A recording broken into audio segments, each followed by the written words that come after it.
શિયાળામાં બધા શાકભાજી ખૂબ જ સરસ આવતા હોય છે અને એમાંય લીલા ચણાની તો વાત જ ન થાય. તો આજે કિચન સિરીઝમાં મસ્ત મજાની ચટાકેદાર લીલા ચણાની દાળ બનાવવાની છે.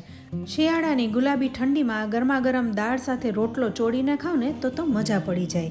તો ફ્રેન્ડ્સ, જો તમે ક્યારેય આ રીતના ચણાની દાળ ન બનાવી હોય ને તો એકવાર જરૂરથી ટ્રાય કરજો. તો દાળ બનાવવા માટે મેં અહીં 250 ગ્રામ જેવા ચણાને ફોલી લીધા છે.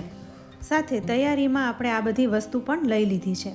તો સૌથી પહેલાં ખડા મસાલામાં 1 થી 1.5 જેવું બાદિયાન લીધું છે, 4 લવિંગ અને 8 થી 10 જેવા મરી લીધા છે.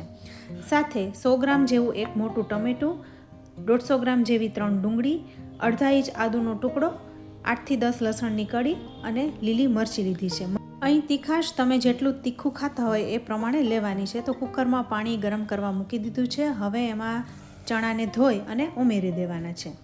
સાથે સ્વાદ પ્રમાણે મીઠું પણ ઉમેરી દઈશું એટલે ચણા એકદમ સરસ રીતના બફાઈ જાય.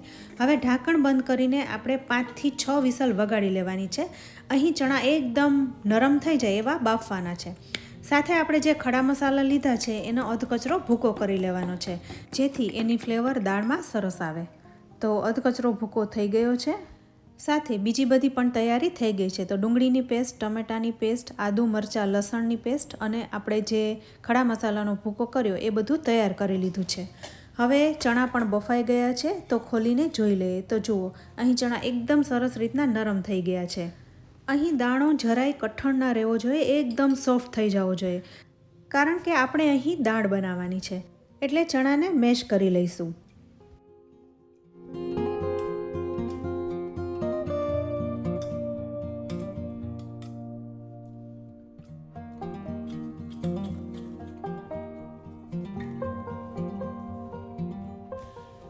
તો અહીંયા ચણાને આપણે મેશ કરી લીધા છે અને કન્સિસ્ટન્સી તમે જોઈ શકો છો. હજુ આપણે આમાં પાણી ઉમેરવાનું છે. થોડું દાળ જેવી કન્સિસ્ટન્સી થાય એવી આપણે રાખવાની છે. આ ચણાને તમારે આવી રીતના મેશરથી જ મેશ કરી લેવા, બ્લેન્ડર ના ફેરવવું જ, કારણ કે બ્લેન્ડર ફેરવશો ને તો એકદમ રગડા જેવું થઈ જશે અને એવી દાળ ખાવાની મજા નહીં આવે. એટલે કન્સિસ્ટન્સી તમારે આવી રાખવાની. હવે આ બધા સાથે આપણે 1 ગ્લાસ જેવી છાશ લીધી છે. આ મીડિયમ ખાટી છે.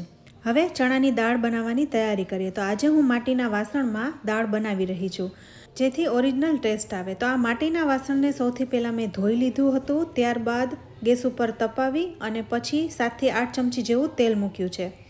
હવે 1 નાની ચમચી જેવું જીરું અને 5 ચમચી જેવી હિંગ મૂકીશું. ત્યારબાદ આપણે જે ડુંગળીની પેસ્ટ બનાવી હતી એને આપણે સાતળી લેવાની છે. ડુંગળી અહીં ગુલાબી રંગની થઈ જાય અને કચાશ છોડી દે ત્યાં સુધી આપણે સાતળવાની છે. તો ગેસની ફ્લેમ તમારે અહીં મીડિયમ ટુ લો રાખવાની, એટલે ધીરે ધીરે ડુંગળી જેમ સતળાતી જશે એમ એ ગુલાબી રંગની થઈ જશે. અને હવે આપણે એક પછી એક વસ્તુ ઉમેરતા જવાનું છે. હવે ડુંગળી સરસ સતળાઈ ગઈ છે. તો ત્યારબાદ આપણે આદુ મરચાં અને લસણની જે પેસ્ટ બનાવી છે એ પણ ઉમેરી દેવાની છે. મેં પહેલાં કીધું એમ તીખાશ તમે તમારા ટેસ્ટ મુજબ લઈ શકો છો. તમે જો બહુ તીખું નથી ખાતા તો મરચાંનો ઓછો ઉપયોગ કરવાનો. હવે આપણે આમાં લસણ પણ લીધું છે એટલે લસણની બધી કચાશ દૂર થઈ જાય ત્યાં સુધી પેસ્ટને સાતળવાની છે. હવે તેલ ઉપર આવી ગયું છે. તો સાથે જે ખડા મસાલાનો પાવડર છે એ ઉમેરી દઈશું એટલે સરસ ફ્લેવર આવી જાય. ત્યારબાદ ટમેટાની પેસ્ટને પણ ઉમેરી દેવાની છે.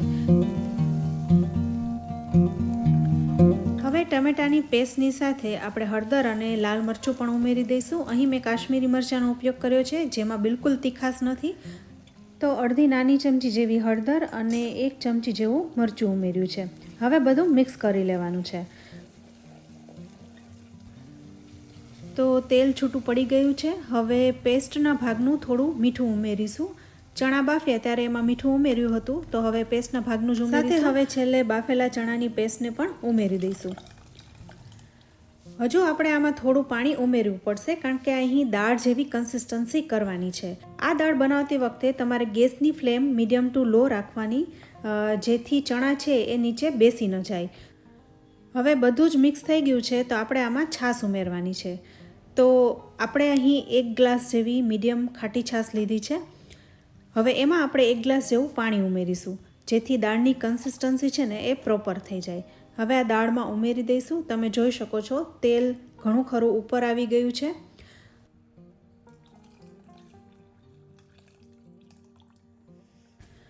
તો બસ હવે છાશને ઉમેરી દીધા પછી આ દાળને આપણે સરખી રીતના ઉકાળવાની છે.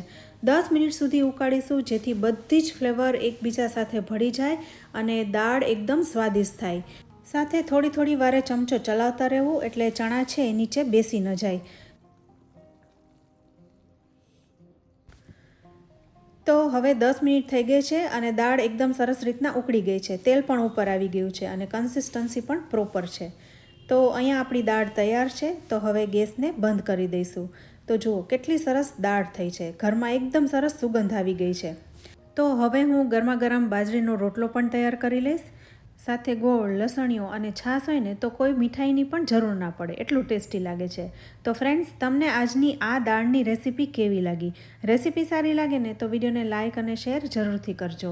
સાથે અમારી ચેનલને સબસ્ક્રાઈબ કરી લેજો અને અમારા ફેસબુક પેજને લાઇક કરી ફોલો કરજો.